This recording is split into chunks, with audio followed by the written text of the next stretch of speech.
Hundreds of people have been protesting in cities across Australia following allegations of abuse against boys in juvenile detention. Now, it's after a video emerged showing guards assaulting mainly Aboriginal children who were inmates. Phil Mercer has the story.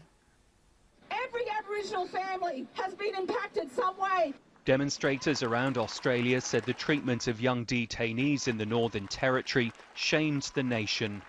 In Sydney, protesters insisted they had little faith the Royal Commission would change what they've described as a juvenile justice system that was inherently oppressive to Aboriginal people. This is one of the most brutal, racist attacks on our young people that we have seen in the recent history of this country. And what's the government going to do? It's all a foregone conclusion. Those brutal bastards will get off. This week, a TV documentary showed a 13-year-old boy held in isolation being forcibly stripped naked. The same detainee is also tied to a mechanical restraint chair while wearing a hood.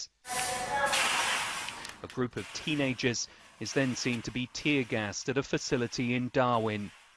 Activists want the Royal Commission to investigate juvenile detention right around Australia. Now, I'm going to tell you this right now. If you want to call this a country to live in, stop this now. Don't wait till tomorrow. Get and do what you can and stop it now.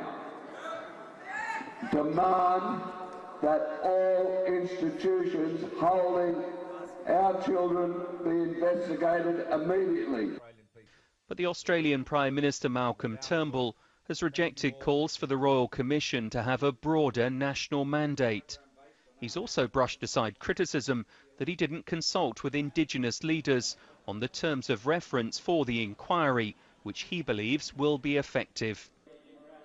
Aboriginal people represent about 3% of Australia's population, but they make up more than a quarter of those in prison and 94% of juvenile inmates in the Northern Territory. Phil Mercer, BBC News.